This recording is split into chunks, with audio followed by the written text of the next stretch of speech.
Today for international paneling, we're interviewing Marie-Therese Huppertz, who is an art collector and a curator. Hello there, Marie-Therese. Could you, as a start, tell us a little bit about your background and how you became an art collector and a curator, and also a part-time gallerist? Hello there. Well, my background, I'm a lawyer by training.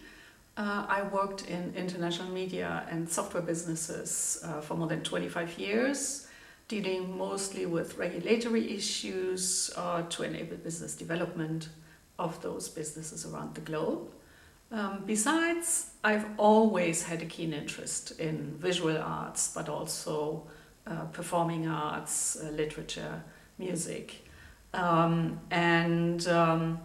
I started going to art shows early on in my life.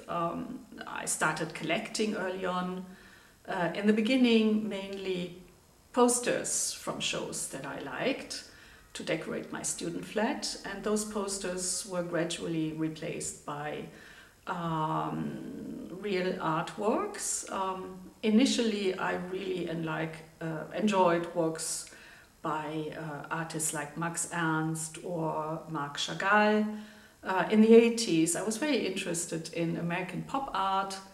And when I moved to Brussels, I discovered artists belonging to the Cobra movement, which I still continue to like a lot.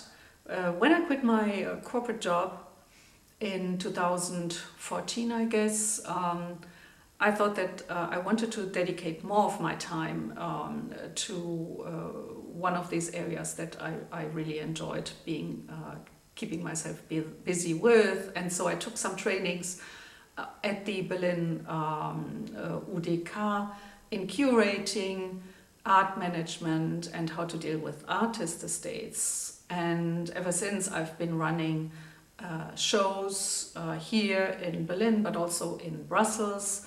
I've been working on book projects with some artists, developing artist portfolios, and the like. I think that your collection consists mostly of paintings, of photographs, and there are also some sculptures.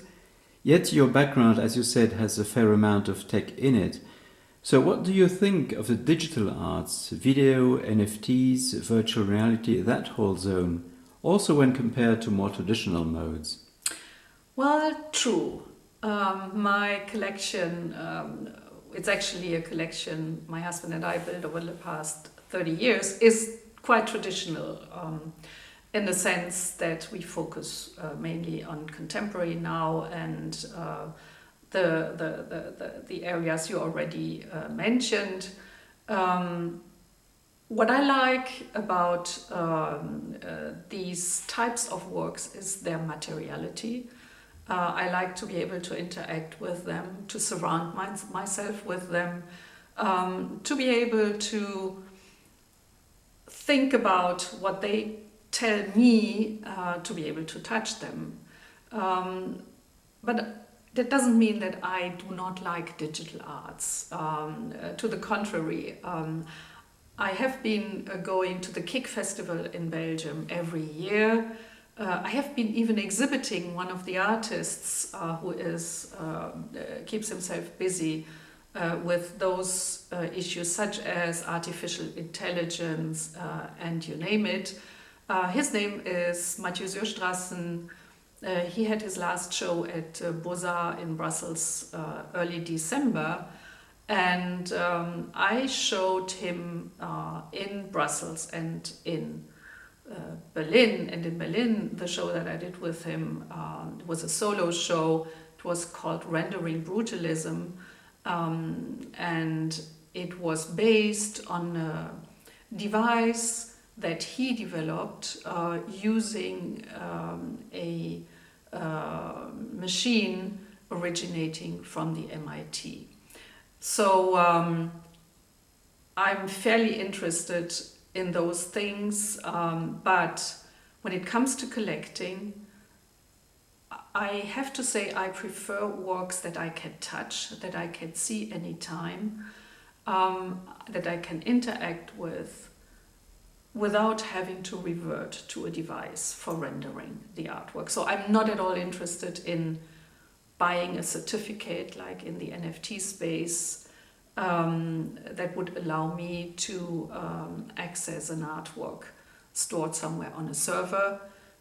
I have the feeling we are spending already so much time in front of PC and phone screens that I really, for myself, need and want the immediate interaction with a real piece of work I can see and touch and feel. So I think you are based both in Berlin and Brussels, is that correct? And what's coming up for you in both cities, or in any other cities for that matter? And what else are you looking forward to in the months ahead? Well, yes, a part of my life results basically in living in Berlin and in Brussels. It's where my professional life mostly brought me to. And so I continue to travel between those, and I continue to focus my artwork on those places because that's where I know the environment best. What's coming next? Well, there is a show coming up now in January in Munich. It's a show of photographer Eddie Bonsier. He is exhibiting for the third time, I think, his Walter Benjamin project.